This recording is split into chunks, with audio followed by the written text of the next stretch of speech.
নমস্কার বন্ধুরা, কেমন আছো? আশা করছি ভালো আছো। তো আজকে খুব একটা বেশি কথা বলবো না।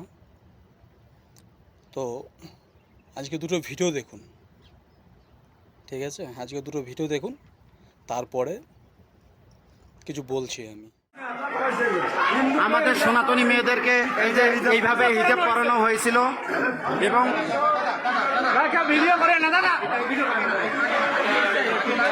তাদেরকে বিভিন্নভাবে কনভার্ট করা হয়েছিল এবং তারা আজকে হিজাব পরে এসেছিল। তারই প্রতিপদে বাকি সনাতনী শিক্ষার্থীরা বিক্ষোভ করে যাচ্ছে এবং তাদেরকে কোরআনের যে সূরা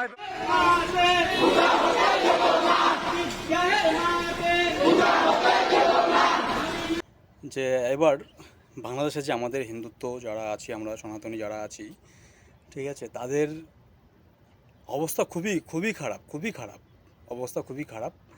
তো কিছুদিন আগে কিছু ভিডিও তো দেখছিলাম, আমাদের বাংলাদেশিরাই আছে যারা বড় বড় ও একজন কন্টেন্ট ক্রিয়েটার, ঠিক আছে, তারা অনেক ভালো ভালো ভিডিও করেছিল যে আমরা হিন্দুদের সাথে আছি, আমরা হিন্দুদের পাশে আছি, বা অনেক কিছু তারা বলেছিল। কিন্তু এই যে রিসেন্টলি দুদিন আগে ঘটে যাওয়ার যে ঘটনাটা হলো, যে আমাদের দুর্গাপুজো যে উৎসব, আমাদের বাঙালির সবচেয়ে যে বড় উৎসবটা হয়, আমাদের সনাতনীদের সবথেকে বড় উৎসব বললেই চলে ওটা।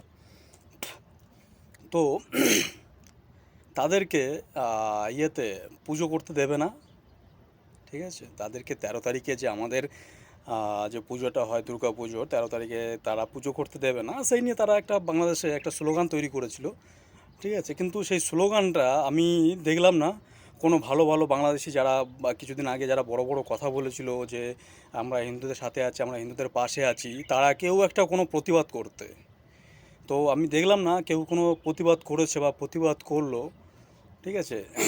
এখন তাদেরকে নিয়েই আমরা যখন কথা বলি, আমরা যখন কথা বলি, ইন্ডিয়ান কেউ কথা বলে, তারা পেছনে লেগে থাকে যে ইন্ডিয়ার সাথে যুদ্ধ করব, ইন্ডিয়ার সাথে এটা করব। আজকে যদি মানে ওরা ভাবনা চিন্তা এটাই করে সব সময় যে ইন্ডিয়ার পেছনে লেগে থাকবো কী করে, ইন্ডিয়ার মানে অ্যাকচুয়ালি ওরা বলতে পারে, কিন্তু ইন্ডিয়ার কিছু একটা মানে কোনো একটা কিছু করতে পারবে না তারা, ইন্ডিয়ার একটা চুলও ছিঁড়তে পারবে না, ঠিক আছে।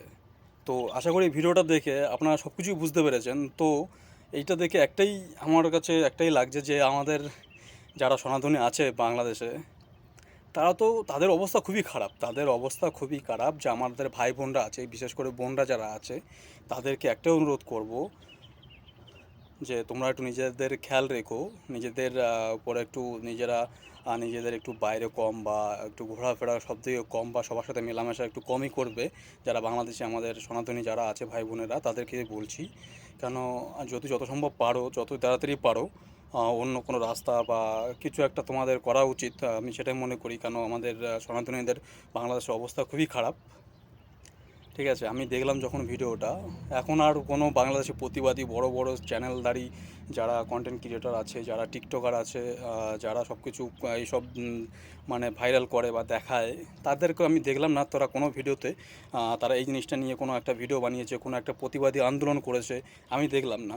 তো আমি আশা করি যে আমাদের ইন্ডিয়ান যারা আমরা সনাতনী আমরা আছি, তারা যদি এখন তাদেরকে নিয়ে কোনো দু একটা কথা বলে, কারোর হয়তো কিছু লাগার কথা নয়, আমি আশা করি কারোর কিছু লাগবেও না।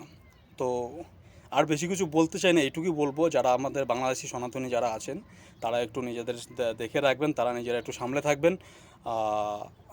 তো এইটুকুই বলবো তাদেরকে। তো আজকে শেষ করছি এখানে ভিডিওটা। নমস্কার, ভালো থাকবেন আপনারা।